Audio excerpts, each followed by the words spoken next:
بسم اللہ الرحمن الرحیم۔ بول سینہ کی کتاب الاشارات والتنبیہات اور اس کی تیسویں فصل، چھٹے مرحلہ کی تیسویں فصل، جس کا عنوان ہے کہ عقول میں کثرت پائی جاتی ہے۔ اور بنیاد آپ کو مبدا بتا دیا تھا، عقول کی کثرت کس بنیاد پر ہے کہ ان کے نفوس بھی کثیر ہیں۔ نفوس کی کثرت کی بنیاد کیا ہے کہ ان کے جو افلاک ہیں وہ بھی کثیر ہیں۔ تو یہ بنیادی تین، اور چوتھا تھا کہ ہر جو فلک ہے یا نفس ہے اپنے معشوق جو ہے اس کی رنگ میں رنگنا چاہتا ہے، اس لیے اس کے شوق میں وہ ہم رنگ ہونے کے لیے حرکت کرتا ہے۔ تو پچھلا متن یہی تھا کہ وَيَلْزَمُكَ عَلَىٰ أُصُولِكَ، تو پھر تمہارے لیے لازم ہے کیا، تیرے لیے تیرے اصول لازم ہے کہ ان تعلم، کہ تجھے جاننا چاہیے، نہ لِكُلِّ جِسْمٍ مِّنْهَا، کہ ہر جسم کے لیے، انا لِكُلِّ جِسْمٍ مِّنَ جو افلاک ہے ان میں کیا ہے، چاہے کانا، اگر اس کو بڑھیں کانا، کیونکہ کانا بنا سکتے ہیں لیکن اگر کانا کریں تو کانا جیسا کہ فلکن، ایک ایسا فلک جو محیطن بالارض، وہ ارض کو محیط ہوتا ہے، اور کون سا ہے، موافق المرکز ہے، یا موافق المرکز۔ موافق المرکز کیا ہوتا ہے؟ جس کا مرکز زمین کے مرکز سے موافق ہے، او خارج المرکز، یا زمین کے مرکز سے جو خارج ہے، او فلکن، یا کوئی اور فلک، غیر محیطن، محیط یہ دو ہیں، یا ایسا فلک جو غیر محیطن، مثل تدویرات، وہ غیر محیط کون سے ہیں؟ جیسا کہ تدویرات ہیں جو ہم نے یہاں پہ بنائے تھے، تدویر خارج المرکز ممثل، او یا کوکبن، یا کوئی اور کوکب ہو، تو یہ کیا بنے گا، انا فلکن، یہ کیا ہوگا، شیئن، وہ شے کیا ہے، ہوا مبدأ حرکت، وہ ایک ایسی چیز ہے جو ان کی حرکت کا مبدا ہے۔ کون سی حرکت؟ حرکت کی صفت ہے مستدیرۃ علی نفسہ، جو ان کے نفس پر جو مستدیرہ حرکت ہے، دائروی حرکت ہے۔ لا یتمیز الفلک فی ذلک عن الکواکب، تو فلک اپنے کوکب سے اس لحاظ سے تمیز نہیں رکھتا۔ یہ ہو گیا وَأَنَّ الْكَوَاكِبَ تَنْتَقِلُ حَوْلَ الْأَرْضِ بِسَبَبِ الْأَفْلَاقِ، تو جو کواکب ہیں، سیارے ہیں، وہ منتقل ہوتے ہیں زمین کے ارد گرد، حول الارض، زمین کے گرد، یعنی چکر لگاتے ہیں، انتقال ہوتا ہے، منتقل ہوتے ہیں ایک جگہ سے دوسری جگہ، بے سبب الافلاق، تو کوكب کی علت کیا ہے، وہ ہے بے سبب الافلاق، کہ یہ جو افلاق ہیں یہ اس کا نفس ہے، اور ہم نے کہا تھا یہ اس عقل کی وجہ سے یہ حرکت کرتا ہے، نفس کی وجہ سے یہ فلک۔ اب یہاں پر جو یہ جو ہم نے بنائے تھے کواکب، سیارے، تو کواکب جو ہیں ان کی حرکت، ان کواکب کی حرکت اس فلک کے سبب سے، اور ہم نے یہ عرض کیا تھا بار بار کہ جب یہ فلک حرکت کرتا ہے تو بالعرض اس کا اثر دوسری چیزوں پر پڑتا ہے، لیکن اس کی بذات حرکت نفس کی وجہ سے ہے۔ تو وہ بتا رہے ہیں کہ سیارے جو ہیں ان کی حرکت کس سبب سے، افلاق التی ہی مرکوزۃ فیہا، یہ افلاق جو ہیں وہ ان کواکب میں مرکوز ہیں، کہ ہر سیارے کا اپنے اپنے ایک فلک ہیں، جو ہم نے پڑھے تھے 22 اور 2 ملا کے 24 افلاق بنے تھے۔ لا لیکن بے ان تنخرق لہا اجرام الافلاق، تو ان میں یہ جو اجرام ہیں، ان افلاق کے جو اجرام ہیں ان میں کسی قسم کا توڑ پھوڑ، آگے پیچھے یا رگڑ کی وجہ سے گھسنا وہ نہیں آتا۔ پھر یہاں تک یہ آ گیا کہ آپ اپنے آپ کے لیے لازم ہے آپ کے اصولوں کو پکڑیں آپ، ویزیدوں کا، اور آپ اضافہ کریں فی ذالک، اس میں کس چیز کی، بصیرتن، کیا کہ انکا اذا تأملتا، جب تو تأمل کرے گا، حال القمر فی حرکت، قمر کی حرکت کی حالت پر جب آپ غور کریں گے تو کیا، مضاعف فتن و او جہ و حال عطارد، تو اس میں جو تیزی آتی ہے یا اس کا جو اوج آتا ہے، بتایا تھا نا، اوج اور حزیز، اوج اونچائی یعنی دوری، اور حزیز قربت، و حال عطارد، یا عطارد کے حال پر، یا حال القمر و حال العطارد، عطارد کے حال پر، یا اس کے بھی اوج ہوتے ہیں الگ الگ۔ تو یہ بھی ہم نے خارج المرکز میں بھی عرض کیا تھا، اس میں بھی اوج اور حزیز ہوتا ہے، ممثل میں نہیں ہوتا، جبکہ خارج المرکز میں اور تدویرات میں ہی ہوتے ہیں۔ وَأَنَّهُ لَوْ كَانَ هُنَاكَ انخراق، اگر وہاں پہ انخراق ہو، انخرام ہو، ان توڑ پھوڑ ہو، یہ اس کے راستے میں آئیں، تو پھر کواکب اور فلک جو ہیں تدویر ان میں جریان ہو جائے، لم یارز ذالک کذالک، اس طرح یہ اس پر عارض نہیں ہوتے، ان کے راستے میں نہیں آتے، رکاوٹ نہیں بنتے انخراق کا باعث۔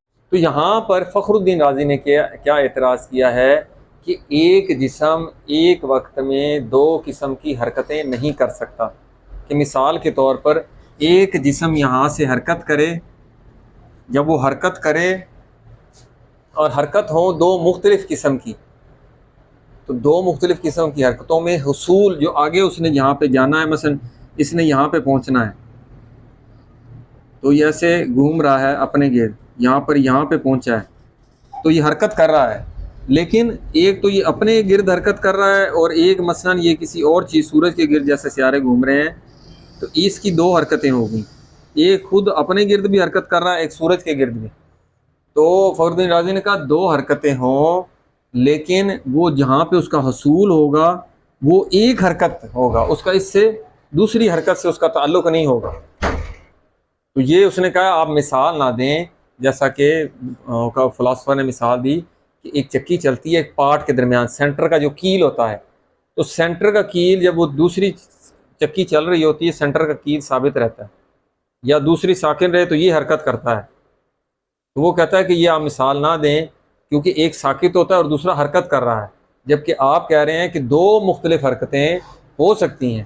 تو یہ فخر الدین رازی نے انکار کیا کہ دو حرکتیں ایک وقت میں ہوں اور مختلف بھی ہوں تو حصول کسی ایک حرکت کا ہوگا۔ تو اس کے جواب میں ابو علی سینا نے کیا جواب دیا کہ ابو علی سینا نے کہا کہ ان الجسم الواحد لا یتحرک حرکتین لا جہتین من حیث ہما حرکتان، کہ ایک ہی جسم جو ہے وہ دو حرکتیں دو مختلف جہتوں میں کس طرح اس حیثیت سے کہ وہ دو حرکتیں ہوں۔ اب دو حرکتیں ہیں، ایک حرکت یہ ہے یا ایک اس کے گرد حرکت کر رہا ہے، دو طرح کی حرکتیں، کیونکہ کوئی چیز بھی ایسے جو سیارہ ہے مثلا حرکت کر رہا ہے تو وہ ایسے حرکت کر رہا ہے، ایک اس کی اپنے حیات میں تبدیلی آ رہی ہے، حرکت آ رہی ہے، اپنی وزن میں حرکت جو آ رہی ہے جس سے الگ شکل بن رہی ہے، ایک جو کسی کے گرد حرکت کرتا ہو وہ ایک شکل بنا رہا ہے۔ تو وہ کہتا ہے تو یہاں پر تین جہتیں بنیں گی۔ وہ کہتا ہے کہ ایسا ممکن ہے کہ دو حرکتیں ہوں اور دونوں کے مرکب سے ایک حرکت ہمیں حاصل ہو، کیونکہ جب دو حرکتیں مرکب ہوتی ہیں تو کیا ہوتا ہے، تو وہ کسی ایک جہت میں ہوتی ہیں، اور مثلا دو حرکتیں، پہلے اس نے کہا کہ دو حرکتیں اور یہ دونوں حرکتیں یہ دونوں مرکب ہو کر جو نتیجہ نکلے گا تو وہ جو نتیجہ ہے کسی ایک جہت میں وہ مرکب ہو کر دونوں حرکتوں کا وہ ایک جہت میں وہ حصول ہوگا، لیکن وہ جو دو حرکتوں کا مرکب ہے اس میں ایک متساوی مجموع ہوگا، دونوں حرکتوں کا مجموعہ بن کے وہ ایک مرکب بن کے پھر وہ ایک جہت میں حصول ہوگا۔ ایک تو یہ ہے۔ دوسرا اس نے کہا کہ یا یہ حرکتیں دو متضاد جہتوں میں ہوں گی، یہ دو حرکتیں جو ہیں پہلے تھا کہ دو مختلف حرکات ہیں، لیکن یہاں پر دو حرکتیں آئی ہیں وہ متضاد ہیں، ایک حرکت مثلا ادھر جا رہی ہے تو دوسری ادھر جا رہی ہے، متضاد حرکتیں ہیں۔ تو اگر متضاد حرکتیں ہیں تو پھر اس میں یہ دیکھا جائے گا تو ایک حرکت حاصل ہوگی، ظاہر لگ رہا ہے حرکت ہوگی نہیں، ایک ادھر ہے ایک ادھر ہے، مخالف سمتیں ایک دوسرے قطع کریں۔ وہ کہتا ہے اگر تو یہ دونوں برابر ہیں، جتنی فورس ادھر ہے اتنی ہی فورس ادھر ہوگی تو چیز ساکن ہوگی، اگر دونوں میں سے کسی ایک میں قوت زیادہ ہے اس میں تو اس طرف حرکت ہوگی۔ مثال کے طور پر اگر یہ جسم ہے اس میں اگر 10 نیوٹن فورس لگ رہی ہے، اس میں 9 نیوٹن لگ رہی ہے تو یہ کم ہے، ادھر 1 نیوٹن فورس کی طرف سے حرکت ہوگی۔ یہ دوسری جہت کہ اگر دو حرکتیں اکٹھی ہوں اور متضاد ہوں تو جو ان کا مجموعہ ہے ان میں سے اس طرف حرکت ہوگی جس میں زیادتی پائی جائے گی جس حرکت میں۔ تیسری جہت کیا ہے، اس نے کہا ہے کہ دو مختلف حرکتیں ان سے ایک مرکب حرکت حاصل ہوتی ہے۔ وہ جو مرکب حرکت یہاں پہ بھی ایک مرکب حرکت حاصل ہوئی تھی، لیکن اس میں اور اس میں فرق تھا، یہاں پہ کسی ایک جہت میں حصول ہوتا ہے، لیکن تیسری میں کیا ہے کہ دو حرکتیں وہ کیا ہیں، وہ ہیں بھی مرکب، زیادہ بھی ہو سکتی ہیں مرکب، تو وہ کیا ہوگا، وہ اس سے جہت پہ جائیں گی جن پر ان کی نسبت، جہات کی نسبت جہاں پہ اس کا متوسط آپ نکالیں گے کہ ان سب کو ملائیں گے، مرکب اگر 3-4 چیزوں سے اس کو ڈیوائیڈ کریں گے 4 پہ، یہ 5 ہے، یہ 9 ہے، 8 ہے، 7، 4 حرکتیں ہیں، ان کو جمع کر کے 4 پہ ڈیوائیڈ کر کے جو متوسط آئے گی ویلیو اس لحاظ سے وہاں پہ حرکت کا حصول ہوگا. یہ 3 جہتیں ہیں. تو اس وجہ سے اس نے کیا نتیجہ نکالا کہ یہ جو ایک جسم ہے وہ جسم بھی ایک رہے، مگر یہ کہ وہ ایک حرکت ایک جہت میں ہوتی ہے، مگر اس میں 2 اور چیزیں وہ ابو علیہ سینا کہہ رہا ہے کہ اگر حرکات متشابہ ہیں، زیادہ حرکات ہیں، اگر حرکات بسیطہ ہیں تو وہ آپس میں ضرور بر ضرور مشابہ ہوں گی. ایک بسیط حرکت ہو رہی ہے تو اس میں اگر اس کے اجزاء بھی ہیں تو وہ متشابہ ہوں گے. بسیط تبھی ہو سکتی ہے. یا وہ دوسرے لحاظ سے کیا کہہ رہا ہے، یا مختلف ہیں، حرکات مختلفہ ہیں تو یقیناً وہ مرکب ہوں گی. لیکن وہ کہہ رہا ہے کہ اس کا بالعکس نہیں ہو سکتا کہ جو بھی حرکات مشابہ ہوں ضروری نہیں ہے کہ وہ بسیط ہوں، کیونکہ مشابہ جو ہے ملتی جلتی 2 مختلف چیزیں ہو سکتی ہیں تو وہ لیکن وہ بسیط نہیں ہوں گی. اسی طرح جو مرکب ہیں ضروری نہیں کہ وہ مختلف ہوں. مرکب بہت ساری چیزیں، ایک جیسی چیزیں مل کے بھی مرکب بن جاتی ہیں. تو یہاں پر مصنف نے نتیجہ کیا نکالا ہے کہ یہ جو آپ کہہ رہے ہیں جو فخر الدین رازی، یہ محال تو دور کی بات ہے، یہ بعید بھی نہیں ہے. تو اس کے بعد یہاں پر مصنف نے یہاں تک یہ بات ہو گئی کہ افلاک کثیر، ان کے نفوس کثیر. اب مصنف نے ایک بات کی ہے یہاں پر، یہ والا متن وَتَعْلَمْ، آپ جانیں کہ انہا کلہا، یہ جتنے اجرام فلکی ہیں یہ کیا ہیں، کلہا فی سبب الحرکت الشوقیہ، وہ اپنی کون سی حرکت، الشوقیہ، وہ جو شوق ہے اس کی حرکت میں، کس طرف کا شوق ہے، التشبہیہ، تشبہ قائم کرنے کی. تشبہ کیا ہوتا ہے، ہم رنگ ہونا. یہ باتیں ہم نے کہا تھا 4 بنیادی، کہ عقول کی کثرت، افلاک کی کثرت، نفوس کی کثرت اور یہ تشبہ قائم کرنا، یہ چوتھ اس کی بات ہو رہی. تو یہ جو حرکت ہوتی ہے ان میں سارے اجرام فلکی میں تشبیہ علی قیاس واحد، وہ کہتے ہیں ان سب کا قیاس ایک ہی ہے، ایک ہی حکم میں. یہ تو ہو گیا ٹھیک ہے کہ حکم ایک ہے، مثلا افلاک جو ہیں اپنے علت کے شوق میں حرکت کر رہے ہیں تو نچلے بھی اوپر والے کے شوق میں، یہ ایک جہت ہے. لیکن وہ کہتے ہیں کہ تعلم انہا لیس یجوز، یہ جائز نہیں ہے کہ ان یقال، کہ یہ بات کہی جائے، ما ربما یقال، جو کبھی کبھی کہی جاتی ہے. وہ کیا کہی جاتی ہے کہ ان السافل منہا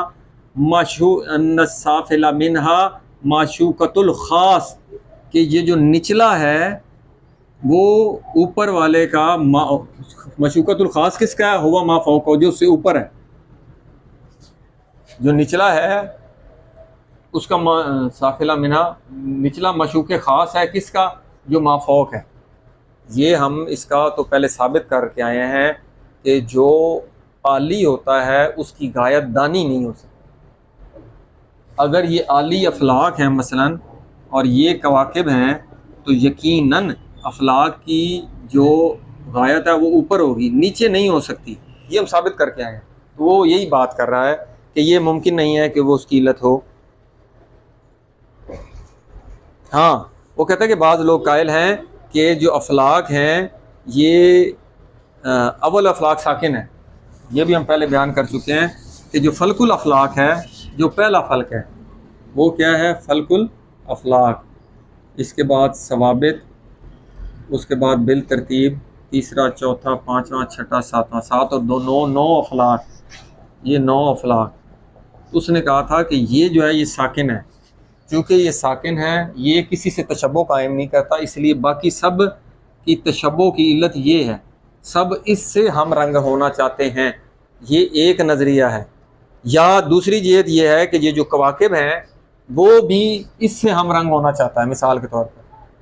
تو وہ کہتے ہیں کہ یہ نظریہ کس نے اپنایا تھا، یہ پرانے ابو البرکات بغدادی، اور اس نے نسبت دی تھی اپنے قدماء میں سے بقرات کی طرف. تو اس رائے کو ابو علیہ سینا نے رد کیا ہے. تو اس نے کیا کہا ہے کہ یہ جو افلاک ہیں یا نفوس ہیں یہ متحرک ہوتے ہیں. یہ نفوس ہے کس کا، یہ کیا ہے، فلک. ہر فلک کا یہ نفوس جو ہیں ان میں شوق پایا جاتا ہے کس سے، عقل کی طرف. اس کا یہی کہا تھا نا، تشبہ قائم کرنا چاہتا ہے، شوق ہے اس سے تشبہ قائم کرنے کا شوق ہے.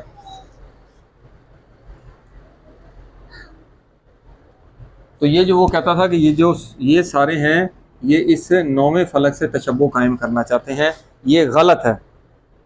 کیوں؟ کیونکہ یہ جو 9 افلاک ہیں تو یہ جو سب سے آخری ہے یہ فلک، اس کے بعد یہ 10واں فلک کہلاتا ہے، 1 2 اور یہ 7 9، اور یہ جو 10واں فلک ہے اس کا تعلق نیچے ارض زمین کے کون و فساد سے متعلق ہے، اس کا تعلق کون و فساد سے ہے۔ تو وہ اسی اینڈ میں نتیجہ کیا نکالتا ہے کہ یہ جو عدد ہے یہ عقول کی، یہ کیا ہے، وہ جتنے عقول ہیں، اگر افلاک 9 ہیں تو 9 نفوس، اگر نفوس 9 ہیں تو پھر 9 ہی عقول، ہر کسی کا اپنا اپنا ایک ہے۔ وہ اس کی بنیاد کیا ہے کہ ہر فلک کی جو حرکت ہے، ہر فلک کی حرکت کیا ہے، وہ ایک دوسرے سے اختلاف رکھتی ہے، وہ ہم پہلے بتا چکے ہیں، چونکہ ہر فلک کی حرکت اختلاف رکھتی ہے۔ ہاں 2 جہتیں ہیں، ایک جہت سے اشتراک ہے اور ایک جہت سے افتراق ہے، یعنی جدائی ہے۔ جو اشتراک ہے وہ کس میں ہے؟ مثلا کہ ان کی مستدیرہ حرکت ہے افلاک کی، تو یہ کس کے مرتبے پہ ہے؟ یہ جنس کے مرتبے پر، اور افتراق سے 9 بنتی ہے۔ اور 9 کیسے بنتی ہے یہ ہم پرانے مباحث میں عرض کر چکے ہیں کہ کوئی بھی 9 جو ہوتی ہے وہ جنس اور فصل سے مل کر بنتی ہے۔ فصل جو ہوتی ہے جنس عام ہوتی ہے جو دوسری 9 کے اجناس میں بھی شریک ہو سکتی ہے، لیکن فصل جو ہوتی ہے وہ فصل اخیر جو ہوتی ہے وہ اس کو تمیز دیتی ہے، تعین دیتی ہے۔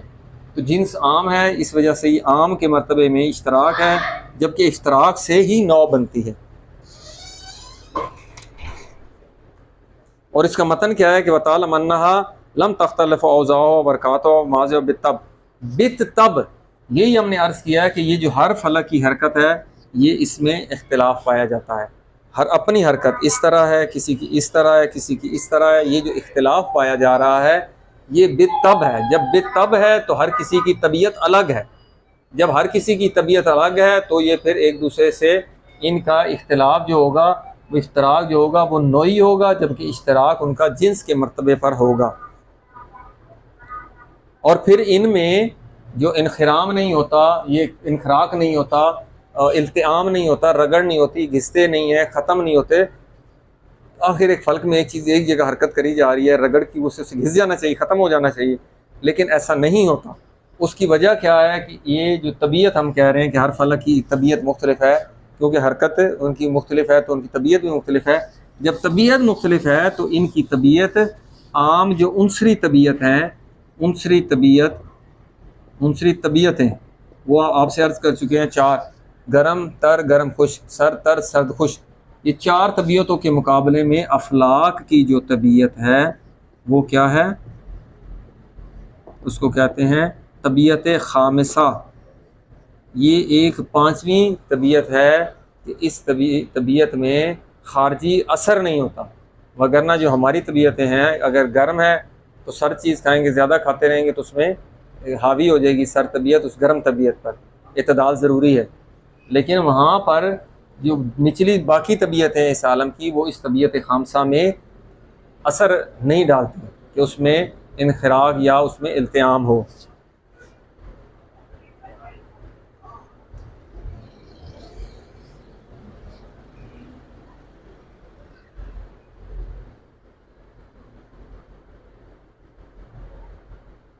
تو یہ بنیادی باتیں جو عقول کثرت میں 4 موضوعات کو ہم نے ڈسکس کر لیا۔ کون سی؟ کہ سب سے پہلے کواکب کی کثرت، اس سے افلاک کی کثرت، پھر نفوس کی کثرت، اس سے پھر عقول کی کثرت، پھر نفس اور عقول میں جو حرکت نفوس کر رہے ہیں اس کی علت فلک نہیں ہے، بلکہ اس کی علت، نفس کی علت کیا ہے؟ عقل ہے۔ نفوس کثیر ہیں تو عقول بھی کثیر ہے۔ الحمدللہ رب العالمین۔